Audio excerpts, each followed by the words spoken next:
Welcome to Jubilant FoodWorks Q4 and FY20 earnings conference call for analysts and investors. Today we are joined by senior members of the management team, including Mr. Hari Bhartia, Co-Chairman of Jubilant FoodWorks, Mr. Pratik Pota, CEO, and Mr. Prakash Bisht, CFO. We propose to commence with key thoughts from Mr. Bhartia. Thereafter, we will have Mr. Pratik Pota sharing updates on the progress that JFL has made operationally, the impact and the response to COVID-19, and the strategic imperatives that lie ahead. A request to all participants, given the disruption to the norm on account of COVID-19, members of the management are joining the call remotely, and thus there could be some lag when responding to your queries. I urge you therefore to kindly bear with us. After the opening remarks from the management, the forum will be open for a question and answer session. A cautionary note, certain statements that could be made on today's call could be forward-looking in nature, and actual results could vary from these statements. A detailed note in this regard is available in Jubilant FoodWorks' Q4 and FY20 results release and earnings presentation, which are both available on the company's website under the Investor Relations section. I would now like to invite Mr. Bhartia to share his views with you. Thank you, and over to you, sir. Thank you, and good evening to everyone. We are really meeting in extraordinary times. None of us could have anticipated the speed with which COVID-19 could spread and affect the health and livelihood of people, not only in India but across the world. Our government also responded to this pandemic by bringing the entire country under strict lockdown to control the spread of the virus. This certainly helped in also preparing our healthcare services for the increasing numbers in the future. As all of you know, COVID-19 is firstly a public health crisis, but now with extended lockdown, it is increasingly an economic crisis. The scientists globally are trying to find a cure or a vaccine, but as all of you know, the virus is known to mutate, so it's difficult to predict how long this virus will stay with us. So while conducting our business, we definitely need to prepare our workforce for the new normal of a very heightened safety protocols and social distancing. We believe this public health crisis has large ramifications on our food industry also. As a delivery-focused company, we have responded fast to effectively deal with the crisis and capture the opportunities in the new normal that will emerge. Let me take some time to explain this. Our first ramification would be concern on safety of our employees and our customers. As all of you know, we were the first one to introduce effective safety and sanitization protocol across all our stores. Even pre-lockdown, we were the first to invest in systems for zero contact delivery, and now introducing zero contact takeaway for safety of our customers and our employees. This is helping us to reassure our customers during the COVID situation. Secondly, we also saw supply chain disruption across the food industry. As all of you know, we have right from the beginning invested in building a robust supply chain and food processing sector across India, what we call in our parlance commissaries. This quickly helped us to introduce strict protocols on food safety and enabled fast reopening of the stores. I think having a centralized distribution point for stores definitely helps us in quick restart of the stores. Thirdly, we saw during the lockdown disruption in store operations. While the central government had categorized food delivery as a part of essential service, we were governed mainly by local authorities at city or district level. As and when allowed, we were the fastest to reopen among all food brands. You'll be glad to know that today we have opened 938 stores, which is covering 87% of our entire delivery area before the lockdown. We certainly hope to open 100% of the delivery area by the mid of next June, mid of this coming June. As you know, fourthly, that during the lockdown, only delivery services was allowed. Delivery anyway has been core to our business. We have made all efforts to attract customers through zero contact delivery. You'll be happy to know that we have already started to see full recovery of our delivery part of the business from many of our stores, especially in the smaller towns. As restrictions are progressively removed, we hope to recover our delivery and takeaway sales over the coming months in most of our cities. We are hopeful that our delivery and takeaway sales will help us partly to compensate for the drop in dine-in in some of these stores.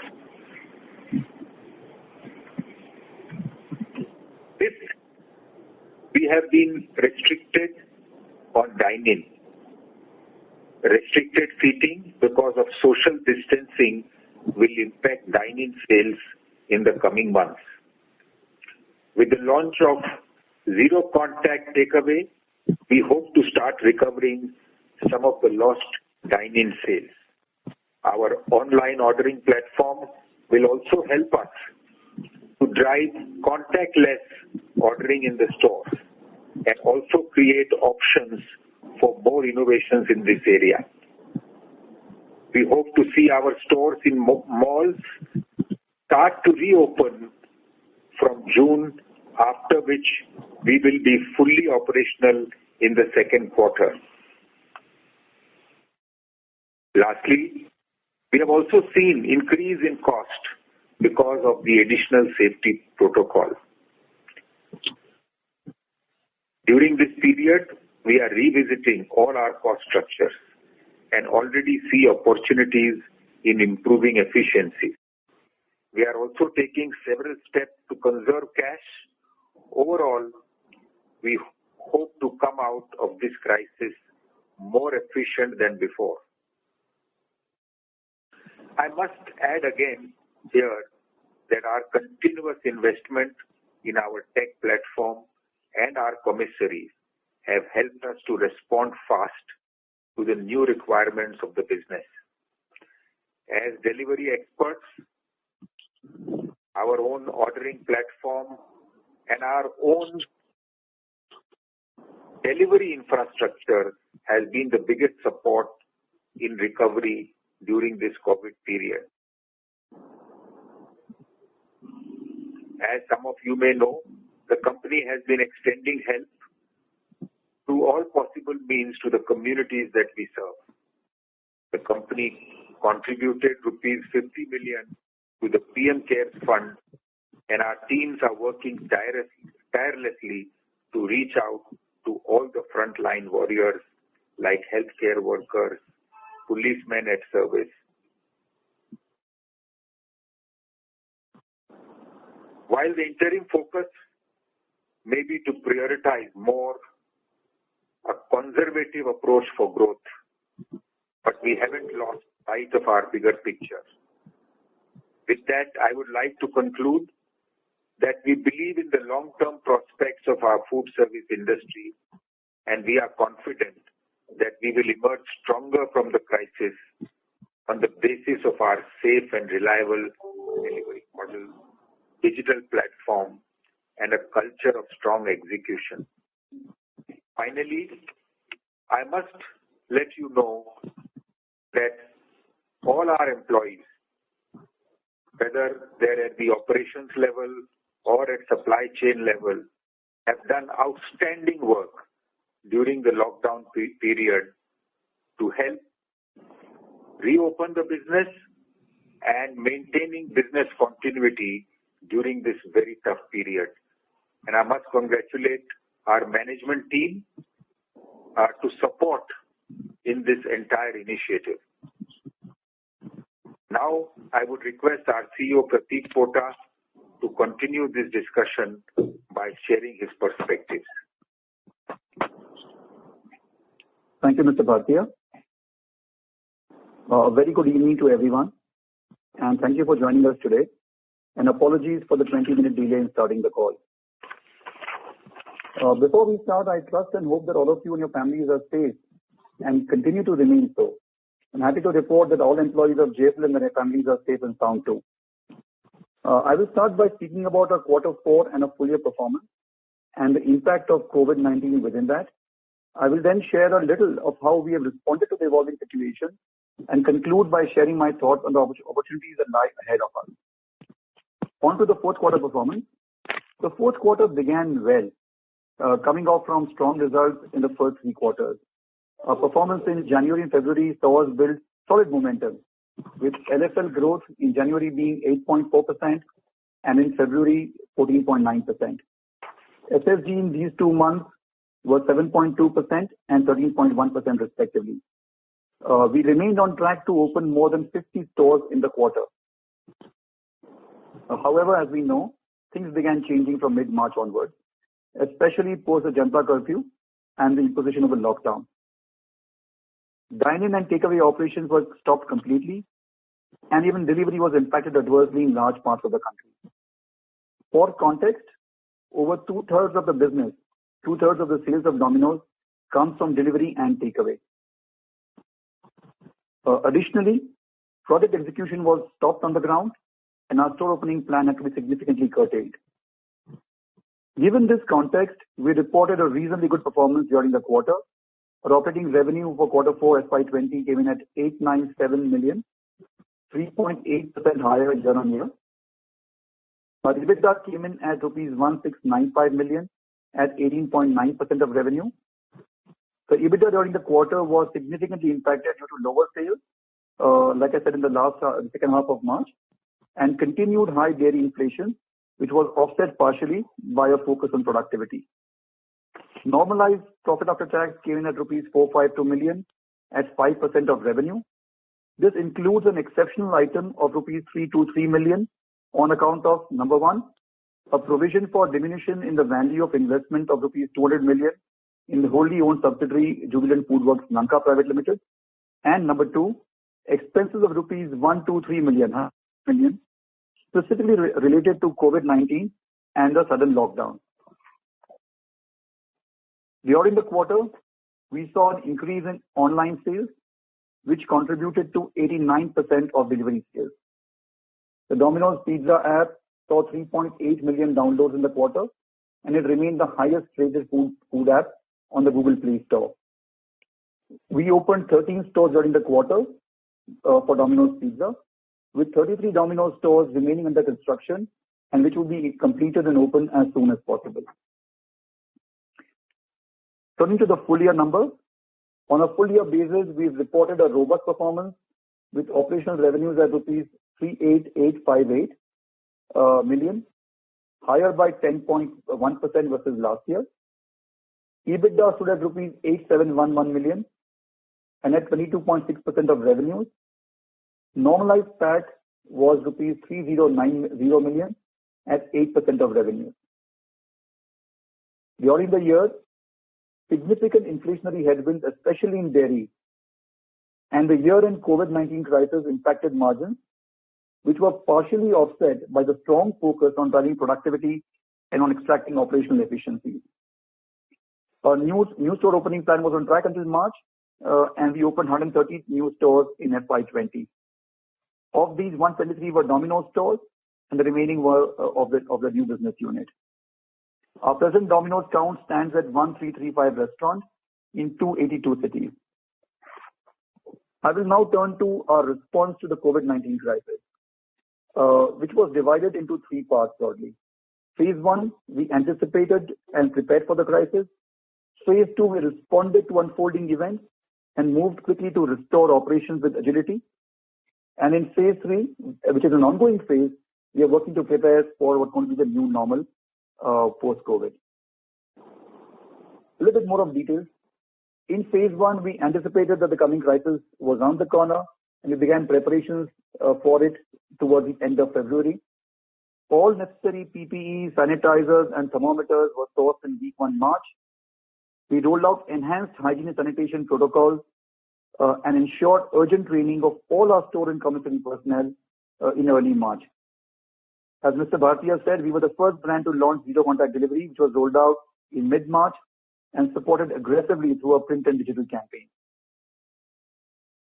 In Phase 2, post the imposition of the national lockdown, we worked with the local administrations in the cities and in the districts and the police to reopen our stores in a phased manner. Given how quickly events were unfolding and changing, and given sometimes a differentiated interpretation of central guidelines, this called for a huge amount of effort and on-ground coordination.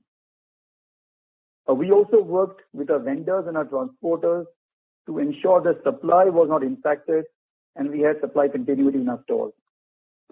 I'm happy to share that as we speak, we have 938 stores operational, in turn covering, as Mr. Bhatia said, about 87% of our normal delivery network. In Phase 2, we also rolled out aggressive cost reduction initiatives across the board. And we also took steps to reduce cash outflow and conserve cash a lot better. In Phase 3, we have begun working on preparing for business post-COVID for the new normal. Of course, as we know, these are early days. However, a few themes are becoming increasingly clearer, and I will talk about them just now. I think it stands to reason that the organized sector will grow faster. There will be a shrinkage of the unorganized sector, and within the organized sector, trusted, credible brands will grow faster and will gain market share. There will be, in all likelihood, a reduction in competitive intensity with many restaurants closing. Delivery will gain in share, in mix, and takeaway channel, being in India, much smaller until now, will also grow much faster. Consumers will be more and more comfortable ordering online, and therefore become even more important and critical for brands to have strong digital and data backbone. We believe that all of these trends will play to our strengths. Finally, unexpected as this event was, I believe that our strategy for growth rolled out in 2017 and its disciplined execution since then have in a way almost prepared us for this crisis. Our strong balance sheet, our towering strength in delivery, our continued investment in digital and technology, and our Lovemark brand all place us in a unique position of strength in which not only can we weather the storm, but actually come out from this even stronger. Before concluding, it would be remiss of me if I didn't call out the tremendous amount of hard work, selfless service, and courage of all our employees in this difficult period, especially those of our store and supply chain center teams. They continue to persevere day after day in the duty of serving the needs of our customers and our communities. I feel truly privileged, honored, and humbled to lead a team of such incredible food soldiers. With this, I'll stop, and I would like to request the moderator to open the forum for questions, please. Thank you. Thank you. Ladies and gentlemen, we will now begin with the question and answer session. Anyone wishing to ask a question, please press star and 1 on your touchtone telephone. If you wish to remove yourself from the question queue, you may press star and 2. Participants are requested to use handsets while asking a question. Ladies and gentlemen, we will wait for a moment while the questions are assembled. Participants, in order to ensure that the management is able to address questions from all participants in this conference, kindly limit your questions to 2 per participant only. If time permits, you can come back in the question queue for a follow-up question.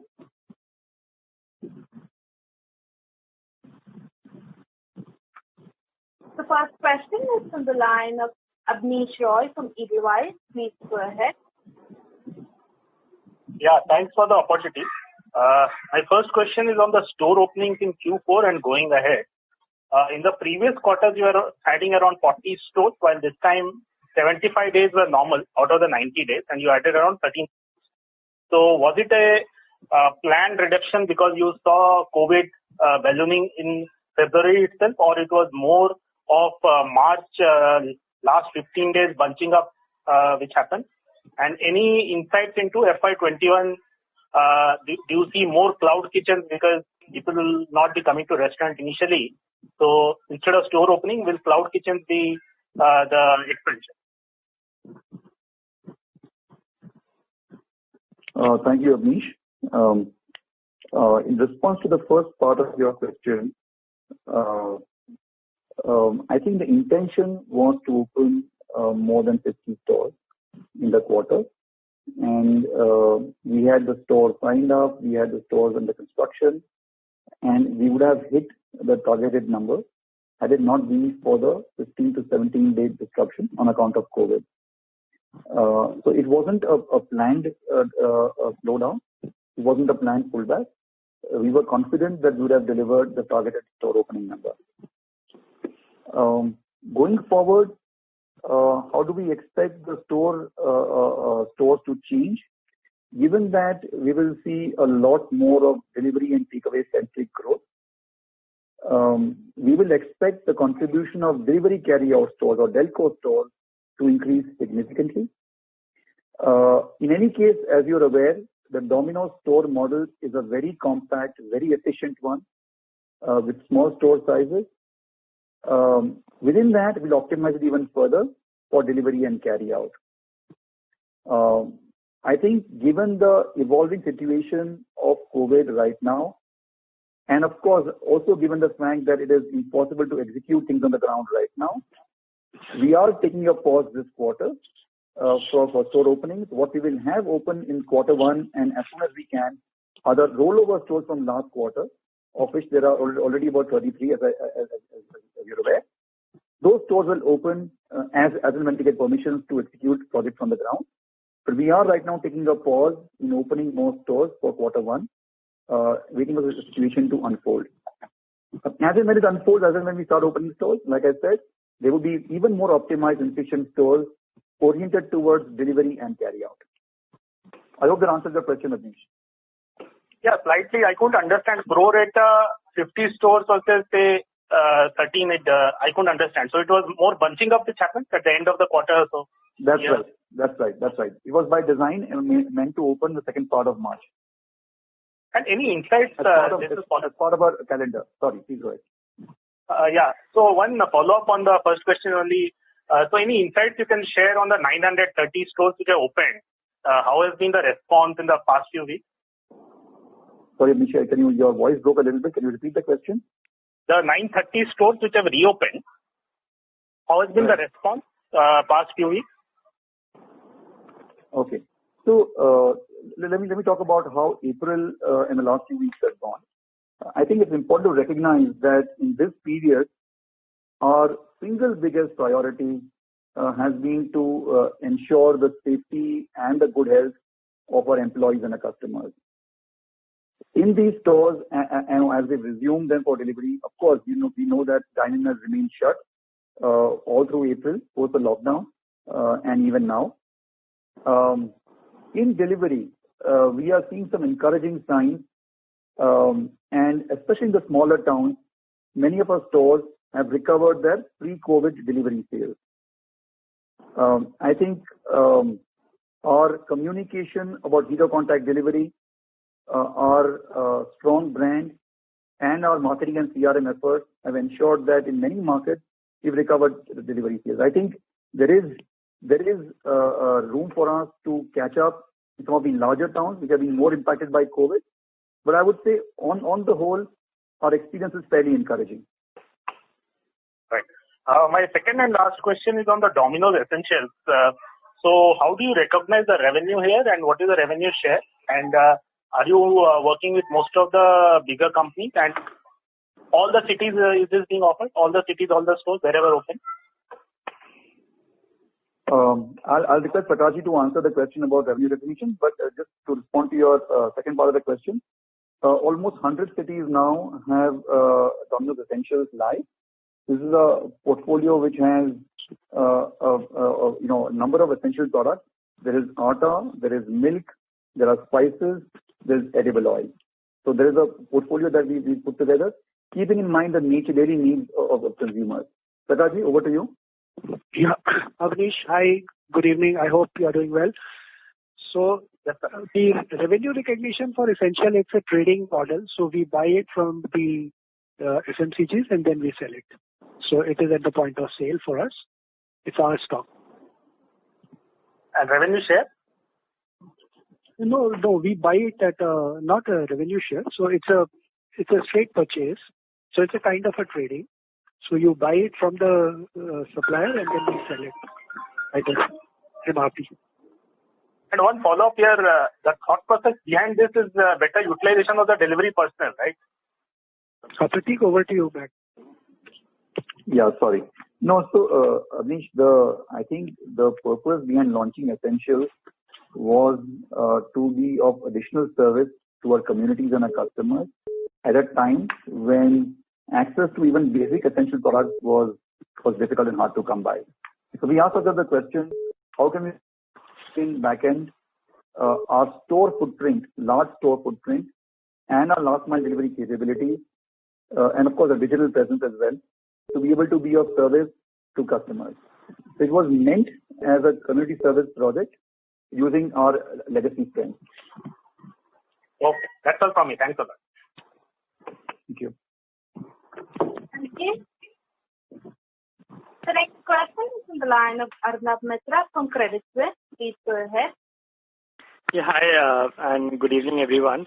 On the cost side, I wanted to understand from you what are the kind of cost levers that you have on the staff cost and rent, especially on rent, if any kind of renegotiation at a very large scale you are being able to get.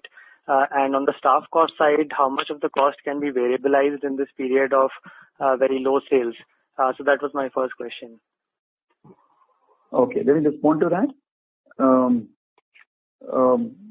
So, given the nature of the crisis and the impact on revenues, it was imperative that we moved quickly to address each and every cost and reduce the costs and variabilize them as far as possible. Rent is an area where we've reached out to the landlords, explained to them the challenge that we are facing, and asked for their support with rent reduction. We've invoked the force majeure clause in the contract and requested for rent reduction. We made reasonable progress. Depending on the region, depending on the format of the store, we made differential progress. There's more work that remains to be done, but we have made some reasonably good progress on the rent front. On the manpower, you would recall, Arnab, that our manpower, and we talked about in the earlier earnings calls as well, our manpower was a combination of full-timers, part-timers, and pay per delivery. And we've often called out how we changed the mix to drive efficiency. I think it was critical for us to variabilize even that model. So we have moved to convert all our full-timers and part-timers to flexi-timers. In other words, we do not need to call them and commit to them X number of hours, either 8 hours or 4 hours, but we can indent and call for them in incremental slabs of 1 hour each. So that effort is going on, and we made very good progress on the ground. Most of our store manpower now has been converted from full-time or part-time to flexi-timers. We've also made good progress on reducing the G&A costs across a variety of line items. On the store operating costs, again, it was imperative that we went back and looked at all the cost lines. We made very good progress there. To illustrate and give you one example, in all our maintenance costs, we have had AMCs for efficiency. In this period, given the uncertainty about the outlook, we have moved from AMCs to incident-based and instance-based costs. So only when there's a breakdown would we incur the cost, and we would not incur the fixed cost of the AMC. We've also had significant savings driven on logistics and warehousing. We've reduced the number of the size of the fleet that we use because we don't need to. We've reduced the warehousing costs. So across a variety of areas, we've actually had a relook at costs and made encouraging progress. And of course, going forward, as Mr. Bhatia said in his opening remarks, it allows us to become a much more efficient business as we revisit all the costs and look at them from a ZBB perspective. Thanks, that's very helpful. My second and last question, you did share that in the smaller towns, you are almost back to in some cases, back to the pre-COVID level of delivery. So in the top 10 cities, what kind of salience of sales currently do you have, and any sense of what kind of recovery are you seeing there in the delivery part of the business? No, so Arnab, it's hard to give you specific numbers, but let me tell you the broad theme. Even in the large cities, it's not as if there is a common theme across. We are seeing much better pickup in some of the towns as compared to the others. To give you an example, I think we were impacted as a category, not just us, by the incident in mid-April, which created some, headlines and news. So North is seeing a slightly slower recovery, but most other markets are seeing, even the large towns, reasonably robust and good recovery of delivery phase. Okay, thanks, and all the best, Prateek. Thank you, Arnab. You stay safe. Thank you. The next question is from the line of Manoj Menon from ICICI Securities. Please go ahead. Hi, Prateek and team. It was an extremely good performance given the context. And thanks for the high level, even significantly better disclosures, particularly on the cost one just now. So just one question on the consumer behavior part. While I understood the comment about the small towns back to the pre-COVID, the only question here is, if I understand correctly, probably 70% of the revenues in value terms comes actually from probably the top 5, 6, 7 cities. So it's mostly a metro phenomena, which is COVID. So to that extent, there is that bit of an exposure. So just trying to understand, what's your prognosis of how does it look? I know that it's a bit of a crystal ball gazing here, let's say on the consumer behavior, over, let's say, a 6-month period from where we are today. No, thanks, Manoj, and I hope you are safe. Let me respond to your question. Like you said, it is indeed crystal ball gazing to an extent, but we've got a series of initiatives going on the ground to understand the likely change in consumer behavior, and some themes are becoming fairly clear and evident even now, and some of them are reasonably obvious. I think given the growing importance of sanitization, hygiene, we will see the unorganized street side sector shrink. People will move towards the organized sector. And as they come to the organized sector, they will enter in segments which are a combination of great quality food, safety and hygiene, and value for money. And that, of course, is the QSR category. So we believe that the QSR space will start seeing significant growth and be the benefits of the structure of the industry being more and more structured and more organized. That's the first point. We will see, and we are beginning to see already, a change in behavior where consumers seek and navigate less by discount and more by trust and more by quality and more by brand credibility and brand experience. Number two. Number three, there will be a very clear shift in channel behavior. While we believe dine-in will come back at some point of time, because the dine-in behavior of groups of people going out together to celebrate and to have a good time, that will not go away forever. It will come back. But in the near term, in the near future, delivery will grow faster, and takeaway channel will be adopted by consumers to replace part of the dine-in occasion. We also expect consumers to become more value conscious and more value focused, given the nature of this pandemic and the anxiety around it. And there'll also be, we expect, a lot more adoption. This crisis period has been almost a driver of a lot of consumers embracing online ordering, even for categories where they were not doing so earlier, like groceries. That behavior will rub off onto our category as well. So we will see a lot more adoption of delivery and of online ordering, even amongst consumer cohorts who weren't doing so earlier. Those are the likely trends, the way we are seeing it. And like I said earlier in my remarks, most of these trends, in fact, all of these trends, likely trends, are going to be playing to our strength. If I can add, Prateek, what you have stated, this is Hari Bhartia. See, the initial period of action by the government on lockdown is the behavior of local authorities were different in different cities. In some places, we were allowed to open till 5 o'clock, some places till 7 o'clock, some places we were allowed to open till late. And more, we are hoping that there is a realization that business must continue.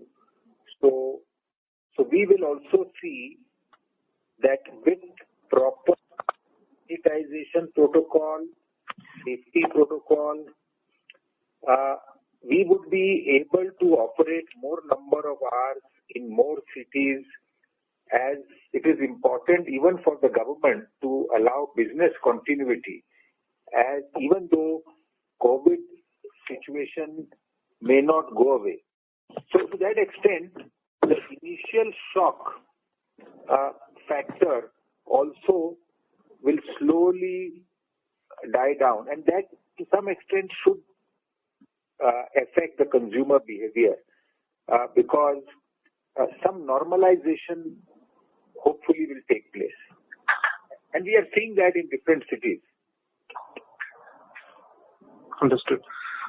Thank you so much for the detailed responses. If I may, just the second question here is, essentially linked to the first one, because I was trying to, get it right in my head that if, let's say, the size of the delivery market in India pre-COVID was, let's say, an index of 100, I was just trying to understand that how does this 100 would look like, in a year's time, not a quarter or two, because that's at least in a year's time, 12 months from today.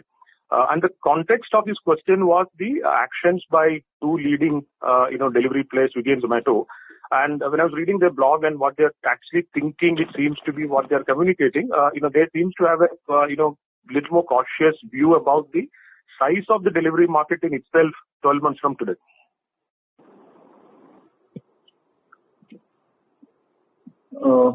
No, this is a fair question. And I would not like to comment on the views, professed or shared by others. I think our outlook for delivery, looking at, our brand, our business model, our strength, we believe, and looking at our own consumer behavior and data, I must confess we don't share that pessimism. We believe that for the reasons that I mentioned earlier, consumers will look for safer, healthier, high quality food. They will come to trusted brands. They will embrace alternate channels like takeaway. They may not be comfortable sitting in a store in a closed space for long in the beginning. but they will need to live lives normally, and they will change and alter behavior to make sure that they can go out, celebrate, live their normal life. Also remember the lipstick effect, that in a time of crisis, people look for some markers of normalcy, some markers to tell them that life hasn't changed so much. And we believe brands like Domino's, which are strong, trusted brands, have been here for the longest time, for 25 years plus, will offer that comfort, will offer that reassurance that, all is still well. Like I said, I don't think we are pessimistic about the recovery of delivery. The pace of recovery, your guess is as good as mine. We are seeing some good recovery in the smaller towns. So we can debate how that recovery will play out. But we are not pessimistic. Yeah, I just like to add to that. I am Shyam Bhartia. That for some players, the total availability of restaurants will come down, because many of the restaurants will close down, which will benefit us because those people will come to us and more trusted brand. Absolutely. Thank you so much, because I think I sent you a note earlier in the morning today, right? So because I was talking to this La Pino's Pizza, the comment essentially was that pizza probably as a product also, because of the high temperature baking, low human contact, even as a product potentially could outperform significantly. Good luck, Prateek and team. Thank you, Manoj. Thank you.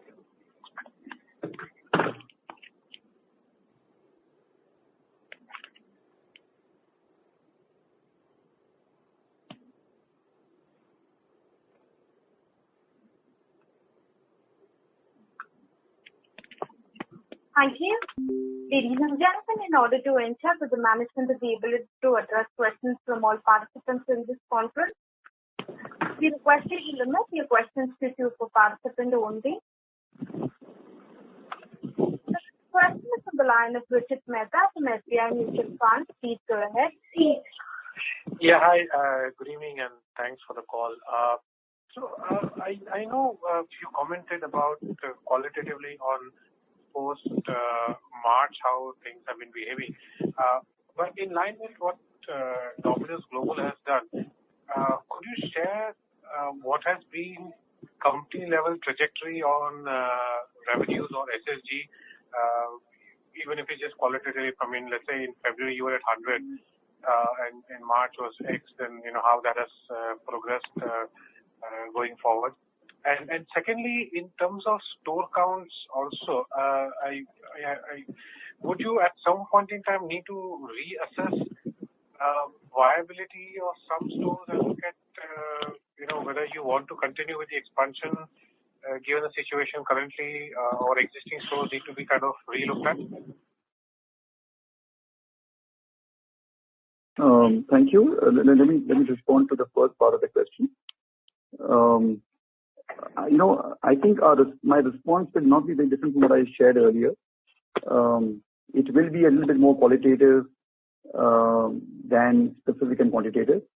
Like I said, through the month of April, towards the end of March, our focus was on ensuring that our employees and customers were safe.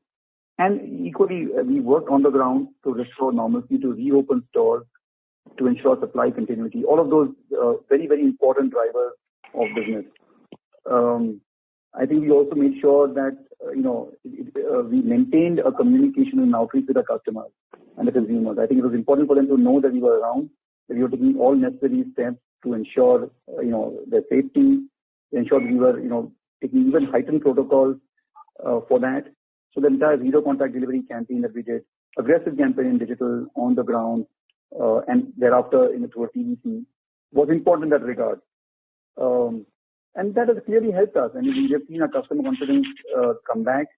We have seen the momentum in many, many markets come back to either near pre-COVID levels or, like we said earlier, absolutely pre-COVID levels.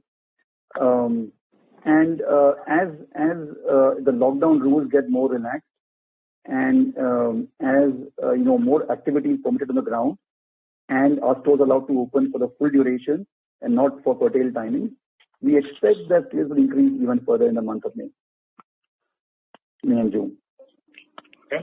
Just to better understand this, would it be fair to say that a large part of April, because the stores were shut, we would have had zero revenues completely in most of the locations in the... Because I guess the lockdown started... the question was what? Again, please? The lockdown started getting lifted partially from 21st of April. So would it be fair to assume that a pretty good part of April there was zero revenues? Yeah, look, I don't want to give a specific response. Okay. But our stores began reopening from April itself. We were the first QSR to reopen our stores. And even as we speak today, the network that we have open and operational is the highest among QSRs. I think, given our strong on-ground presence, the fact that our store model is not mall-based, our store model is a combination of high street stores, neighborhood stores optimized for delivery, and a few stores in malls and in food courts. I think that a very robust combination allowed us to open a lot faster and a lot ahead of others. Okay. Now, coming to your second question about stores and our store outlook, like I said earlier in my response to Abneesh, we are looking at only opening the rollover stores from last year in the first few months. Even as we take a look and revisit our store opening plans for this year. Yes, given the nature of the business impact, there will likely be some stores where profitability will be challenged. In these stores, the first things we will do is to address and revisit all cost lines first. Starting with rent, we'll go back to landlords and renegotiate rent, share them transparently the raw revenues, and ask for rent reductions, other operating costs, other manpower costs. So look at first all the cost items, and if you believe that the store can be made to turn around with those reduced costs and the lower revenues, then the store will continue. We'll of course also have, it goes without saying, extensive efforts made to drive revenues from these stores. So if you could convert a few dine-in only stores to dine-in plus, takeaway plus delivery, that will obviously help drive revenues. Between the revenue maximization effort and the cost reduction effort, if a store looks like it's not going to become profitable, then we will take a hard call and look at shutting that store. But there are a lot of work streams that we have access to before we take a call on store closure. Okay, great. Thanks, sir. Wish you all the best. Thank you so much. Thank you. The next question is from the line of Avi Mehta from IIFL. Please go ahead. Hi, Prateek. Thanks for taking your question. This was in regard to what you said in the start, in the middle of the call about the consumers trying to seek value products. Is that something that you're witnessing in your delivery sales as well? And if you could kind of highlight that. And also, if you could also highlight the share of delivery, what would it be for till Feb? Because March obviously would be different. So, Avi, on your first question, my statement was more about the likely impact of the COVID crisis on consumer behavior in the future, as people worry about their incomes, job security, and just the uncertainty around the crisis. All data points that we are tracking show that consumers will become more value conscious, and we expect that to play out in the future. We believe that's something that will play to our strength because we are an extremely value-driven brand, and we are at Sorry, Prateek, what I was trying to get to is that April, May also witnessing a focus more towards value. Is that also what you're seeing right now as well, or no? It would be misleading to look at April, May numbers because these numbers are impacted a little artificially because of the lockdown, because of people being at home, large group sizes, large orders, meal replacements. So I think, and in fact, the dine-in is not open. So it would be a little misleading to look at only April or only April and May. But I think this is a trend that we can plan for in the future. Okay, and the delivery salience in till Feb, would you be able to share? Look, like I said in my opening remarks, almost 70% of our sales come from delivery and takeaway. 70%. Okay. Yeah. And if with your permission, just this provision, is this more one-off, the COVID provision, or is this likely to continue? Because I'm not able to understand this nature. Could you explain that? That was all from my side. Sure. Yeah, Avi, this is Prakash. So let me take this question. Hi, sir. So it is more of a one-off kind of a thing, because what happened was when this lockdown was announced suddenly, so all our running stores had shut down. So it involves, and as you are aware, that we have perishable raw materials. So a lot of raw materials which were there in the stores got perished, and we had to write it off. So unless otherwise there is a sudden stoppage of the entire network, this kind of one-off may not be there. But part of it is also, as Prateek was saying, towards our increased hygiene and that we did during that period. Oh, but not towards the higher operating expenses, the sanitizer. You said, zero contact, you have to invest in our employees. No, mostly it is the write-off of the store, which happened because of the sudden nature of stoppage of the stores. Perfect, sir. Stay safe, everyone. Thank you very much, sir. Thank you, Avi. Thanks, Avi. Thank you. The next question is from the line of Manas Shah from ICICI Prudential Mutual Fund. Please go ahead.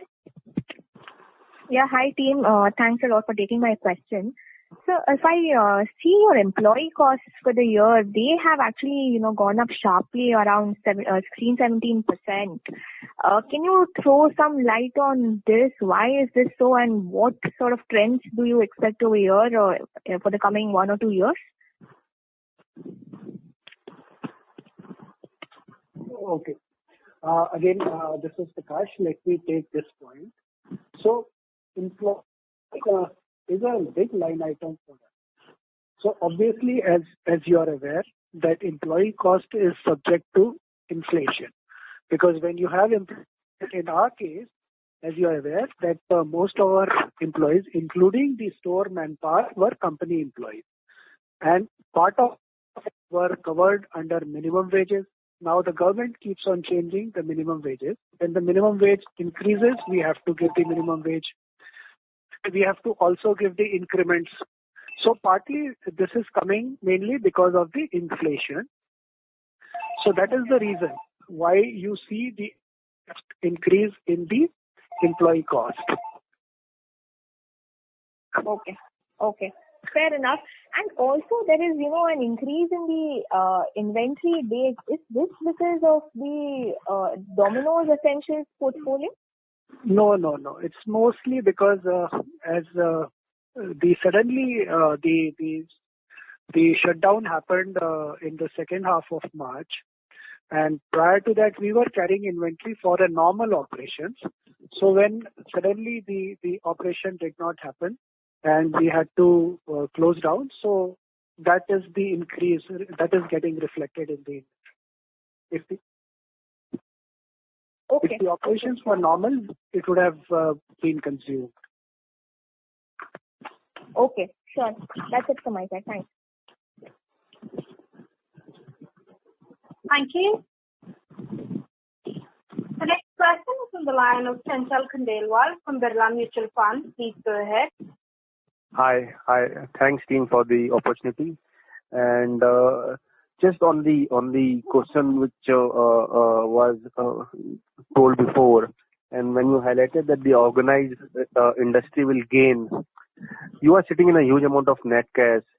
I know people are consolidating now and people are trying to preserve cash. But if I were to look in a different way as an opportunity for you to grow in different brands and use this as an opportunity to grow and prepare also for next 2 to 3 years. Any thoughts on this line? I think, Chanchal, at a time like this, it gives us rock solid comfort to have a balance sheet that we do and the cash reserves that we do.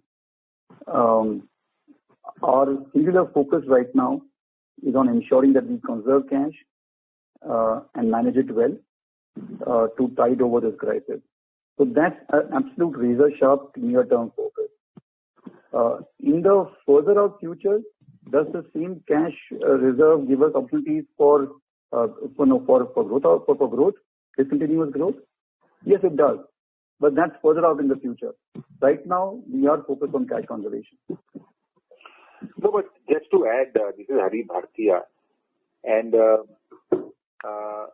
at this period, not only even if we have cash reserve, the focus would be really that we see how to bring Domino's back to its full form and growth that we used to see in the last 2 years, and then look at expansion into other brands or acquisition, if you really look at it that way.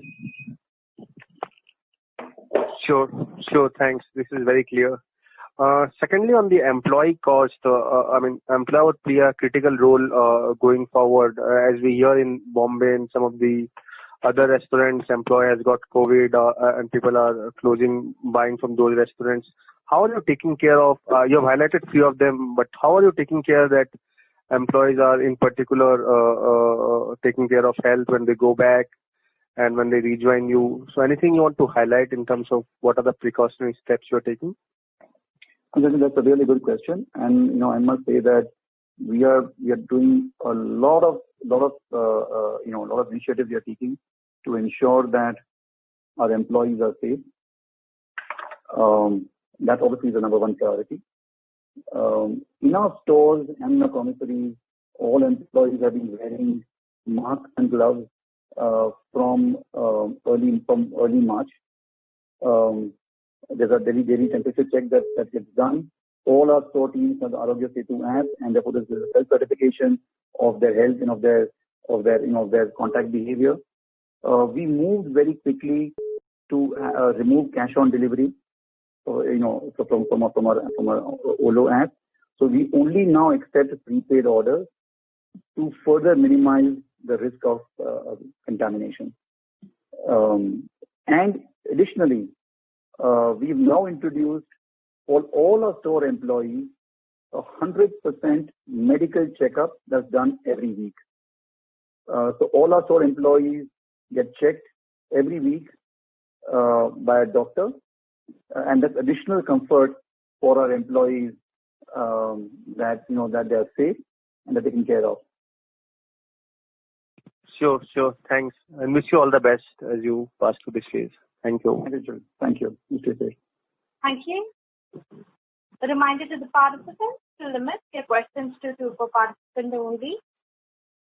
The next question is on the line of Prasad Deshmukh from Bank of America. Please go ahead.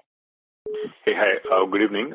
So 2 questions. Firstly, on Hong's Kitchen, how was the response post-COVID to this format? And does this change the expansion strategy here? Because you mentioned that in Domino's you would be looking at more cloud kitchen kind of a format. In Hong's Kitchen, does that change the strategy? That is question 1. And second is you mentioned that some of the markets have opened up and the levels of activity are back to pre-COVID levels.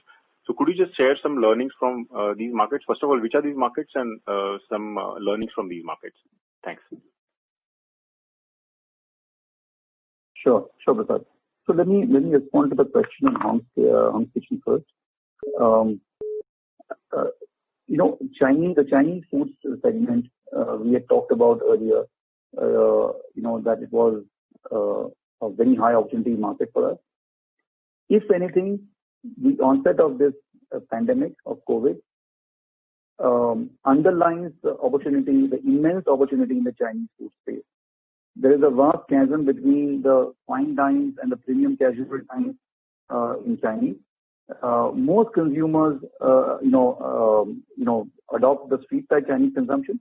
Between the two, there is a gap, and therefore the space of an affordable, safe, hygienic, tasty, Chinese food experience, that space is waiting to be taken, and Hong's Kitchen plays fair and square in that space. We were seeing good momentum on Hong's Kitchen pre-COVID. After the hiatus in end March and early April, we have seen momentum pick up in Hongs as well.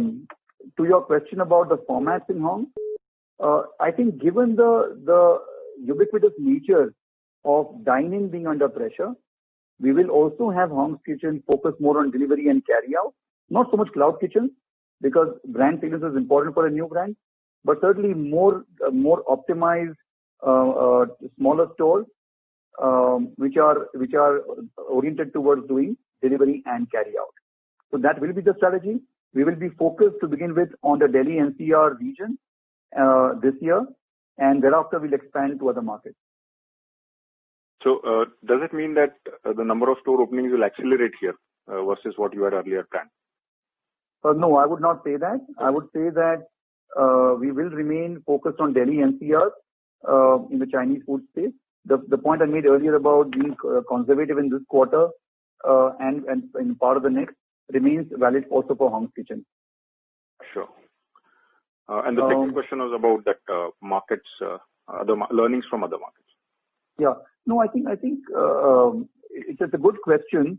I think there are many markets, like I said, many towns where we've recovered, our delivery sales. These towns are towns where we are allowed to continue uninterrupted for long stretches of time. In other words, there haven't been frequent, stoppages of our operation. So if consumers are aware that we are available and we are available on a continuous basis, the learning is that they go back to their old habits and again start doing home ordering. So that's the one big learning that we have vis-a-vis markets where we haven't done as well. The recovery has been a little slower. Okay. Thank you. The next question is from the line of Tejas Shah from Spark Capital. Please go ahead. Hi, and thanks for the opportunity. And let me start with a word of appreciation for your whole team and especially your store level staff to take so much risk in this time to provide food to customers like us. So my first question is delivery of essentials. Now, is this line of business just an outcome of the crisis like what we are facing right now, or are we seeing a long-term engagement as a vertical here? And do you think this can pivot something into like liquor delivery as we saw last evening that a couple of states have allowed food aggregators to be part of the supply chain here? Thank you for the kind words, Tejas. And I must say that I have tremendous pride in the way our store teams have responded to this crisis and responded to the government calling this out as an essential service and ensuring that our stores stay operational and serve communities. Essentials was a step in that direction. We were seeing lots of reports about customers struggling to get dal, chawal, atta, and those kinds of basic essential products. So we asked the question, how can we be of help? How can we make a difference? And from there came the Essentials project. I think the fact that we were able to turn it around in almost 48 hours flat, from end to end, tells us how deep our strengths are across supply chain, across digital, across last mile delivery. The Essentials project was born out of that consumer need and the community need. It is intended to stay in operation for the duration of this pandemic, and as long as we believe communities still need us, it is not envisaged right now as a long-term business opportunity. Sure. So second, you spoke, you touched upon that dining seems to be the biggest casualty of this event. Now, post the lockdown also in whatever we are reading in other markets where COVID is subsiding, dining is actually not picking up. So any structural changes in terms of open kitchen or other interventions in terms of extra discount that you'll have to run to give that comfort for customer to step in, or you believe that demand will actually be cannibalized and serviced by home deliveries? No, I think it's a fair question. I think the point of fact on dine-in is that it's not allowed right now in any market. So it is premature right now and a little early to anticipate how consumers will respond to when dine-in opens. But again, our research shows and our consumer data shows that when dine-in opens, there'll be a few things that will become really important. like I said in my opening remarks, that people would go towards hygiene and sanitation, and therefore simple serve that would become important. So an open kitchen, like you said, is going to be of super importance. And all our stores are pizza theater stores. They have open kitchens. Consumers can see exactly what standards are being followed in the kitchen. We believe that's going to be something that will work to our advantage. Number one. Number two, we are, Mr. Bhatia spoke about in his opening remarks, we are looking at launching a contactless dine-in proposition when dine-in is allowed in our store. The zero contact dine-in will allow consumers to maintain social distance and to avail of a dine-in experience, order pizzas in dine-in, pay and consummate that the transaction.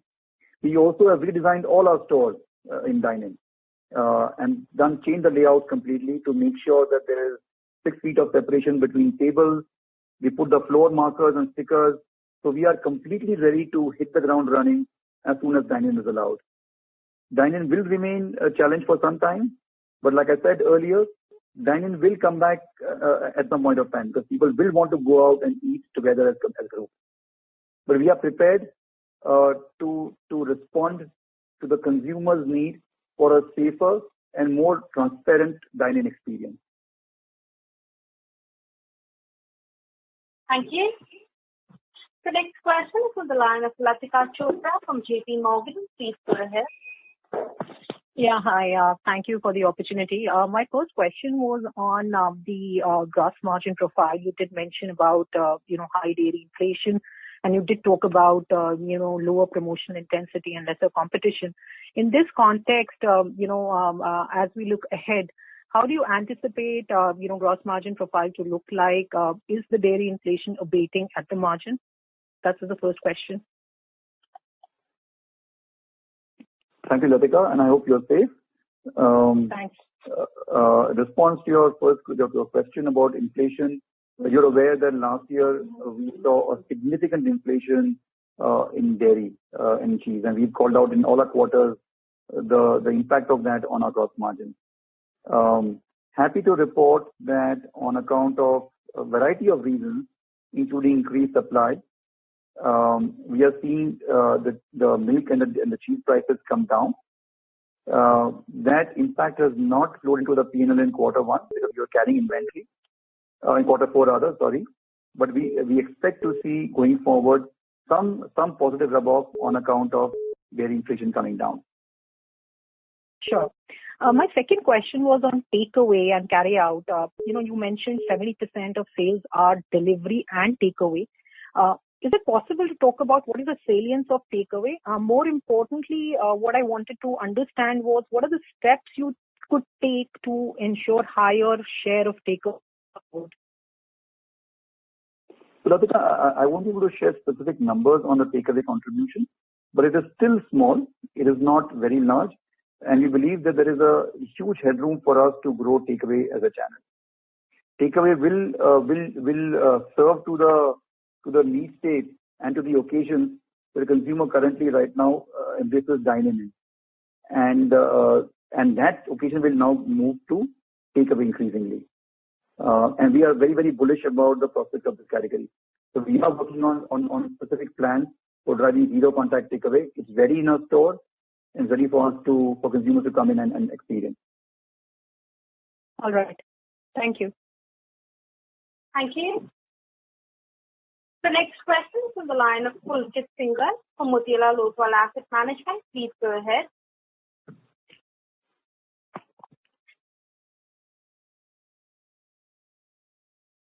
Pulkit, your line is in the talk mode. Please go ahead. Yeah, hi. Thank you for taking my question, and very glad to know that everyone is safe in the Domino's family. Just a couple of questions. Number one, first question is more in terms of some data points.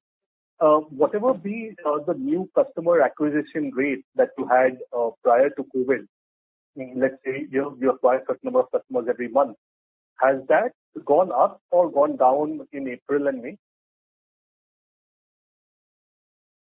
And if you could give some percentage of how much it might have gone up or gone down.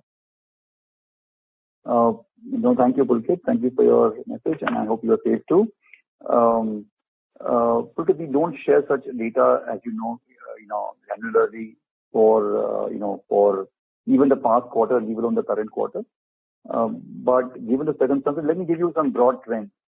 And I talked about it earlier also in my remarks about delivery beginning to come back. Some towns, faster than the others. The same trend is reflected also in new customer acquisition. We are seeing in some markets customer acquisition come back. There was a slowdown in March and early April, but post mid-April, we began to see some recovery in the pace of customer acquisition as well, as reflected in metrics like app downloads and active users going up. So we are seeing those lead indicators go up and improve. Like I said, the trend is better in some towns as compared to the others. And in terms of discounting for the year, how should we look at it? I mean, given where the situation is it reasonable to expect that some of the raw material benefit prices you might have to pass on to the customers to kind of revive demand, or I mean, how would discounting be for the full year compared to the last full year broadly? Yeah, and thanks, Pradip. I think that's a great question. Look, there'll be two contrarian trends playing out on the discount cost line. The first one, which I think Radhika also sort of alluded to earlier, was the reduction in competitive intensity, and therefore, a consumer looking for more for quality and sanitation rather than discount and deal. So that will be one trend and one theme which will help us possibly contain discounts. Equally, however, there'll be the consumer's need for value and promotions and offers to come back into the category and to come back and drive consumption harder. So these two contrarian trends will play out. It's hard to sort of estimate right now where that will end up. But obviously the attempt will be to make sure we contain margins contain discounts as much as we can while driving growth. Sure. My last question, sir, is on the employee expense part, and I'm just thinking of it from the next 3 to 5 years perspective. I mean, we all kind of agree that that e-commerce will kind of pick up, or already has picked up in a major way, and possibly will continue. And to that extent, a part of the benefits also comes to Domino's in terms of the ordering habit. But I mean, one of your key strengths has been this huge delivery fleet. And I'm just worried whether, I mean, your ability to contain the cost out there or the kind of inflation we might see out there, do you expect that the next 3 to 5 years can be quite different from what you experienced in the last 3 to 5 years on this aspect? And what can be done to kind of contain it? Just to clarify, Pradip, you're asking about the delivery fleet, you said? Is that what you said? Yes, so I'm saying the employee expense. I'm just trying to understand that line item, because if e-commerce is going to pick up in a major way across different categories, I mean, in general, even to deliver FMCG goods, etc., that can result in a lot of coaching, etc., for the delivery boys, right? So I'm just trying to understand, is that going to be something which will be a headwind over the next 3 to 5 years, structurally, versus the last 3 to 5 years? So, Pulkit, no, thanks for clarifying. We don't expect that to be a headwind or structural issue in the future for a variety of reasons. The first one is that given that 90% of ordering now is online, and we have technology adopted in our delivery ecosystem, we have a very good idea of our delivery performance in terms of efficiency. And using data, we're able to drive a lot more efficiency and therefore a lot more orders with the same or lower manpower. That's number one. Number two, and I talked about it earlier in response to an earlier question, about the structural shift we've made of moving our delivery manpower and all our store manpower from being fixed and full-timers to being flexi-timers. That will allow us to flex our deployment of delivery manpower in response to the demand curve. So I don't expect us. A third point, of course, we've traditionally had extremely very, very powerful sourcing systems for sourcing our manpower for small towns and from interior markets. That remains robust, and therefore all three things put together, we don't expect manpower costs to be a structural headwind for us in the business. Got it. Thank you for answering my questions and all the best. And just to add, in the past, if you really look at it as a percentage of sale, we have been consistent on manpower costs. Right. No, I was just checking for the future, because everyone talks about delivery going up, so I'm just wondering how this ecosystem evolves That was just mine. Thank you for your answer. Thank you. Ladies and gentlemen, we'll be taking the last question. That is on the line of Aditya Soman from Goldman Sachs. Please go ahead. Hi, good evening.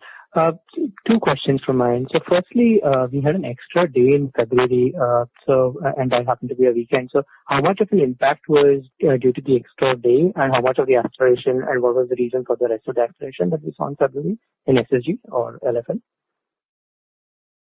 Sorry, Aditya, your question was about the impact of the one extra day versus the rest?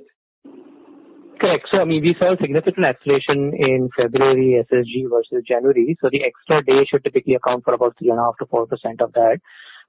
But it also happened to be on a weekend. So would a large chunk of that acceleration be explained by the extra day, or was there any other factors that led to the acceleration in Feb versus Jan?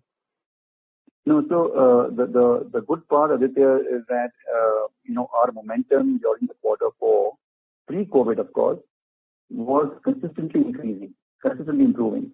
So even if I take out the impact of that extra day in February, the trajectory, the incline between Jan, Feb, and the first half of March was consistently upwards and increasing. So yes, there was certainly some impact on account of the extra day, which fell, like you said, on a weekend. But the trend without that also, notwithstanding that, was positive for us. And driven by delivery, driven by online, as has been the themes in the past as well. Fair enough. No, that's very clear. And secondly, just on the employee cost question again, I mean, we've seen employee costs being sort of up 16% year over year in 4Q. And as you mentioned that from February, you saw some inclination of sort of the COVID impact. So there's no real deceleration in the YOY change in employee cost if you compare with 3Q compared with 4Q. So any reason why that would happen? Sorry, can you repeat the question, please? Your voice broke in a couple of places. Yeah, sorry, I'll slow it down. So your personal cost is up 16% year on year in 4Q. Now, as you explained, a large part of your personal cost is variable. So it should have sort of started to fall, especially given that you started seeing momentum slow down maybe from the middle of March itself. So one was, why was the momentum on employee cost so high? Why? And secondly, on that employee cost, do we expect any changes because of the new minimum wage regulation?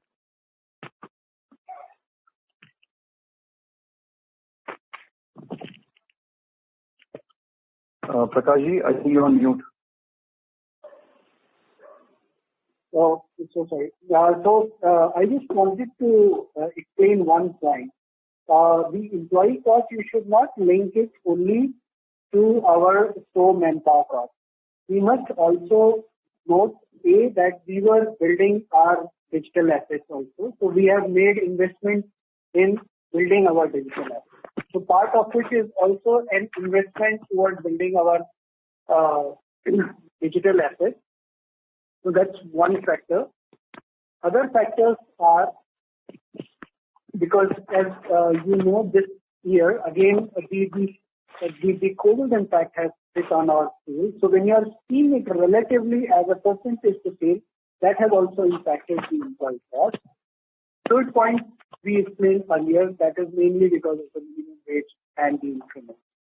But having said that, we always have the levers to control those costs. As Prateek was saying, earlier we had the levers of part-timers, pay per delivery, and full-timers. And now we are also working on it to make it more efficient. Now, Prateek, would you want to say? If I can just add to that, Prakashji, just one more point that you need to keep in mind, which is that our stores, as you know, closed completely for dine-in and mostly for delivery from 22nd onwards for the month of March. Yeah. All our employees, regardless of whether they were, the stores were open or shut, the store teams, the shift managers, the store managers, all got paid in the month of March. So I think that operating deleverage that we got also is reflecting in the cost line there. Yeah, Prateek, this is Hari. Yeah, that's what is the explanation for the fourth quarter actually. The last 15 days, with virtually less sales or zero sales for almost during lockdown period, while the employee cost was fully paid. I think that has impacted it. Otherwise, consistently, we have been, as a percentage of sale, we have been quite consistent in employee cost.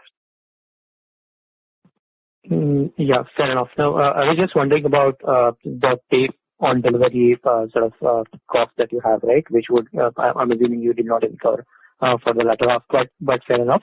And just on that minimum wage, the new legislation on minimum wage, given that you're one of the largest companies that gets impacted by minimum wage, how do you see that progress and impact over the next year?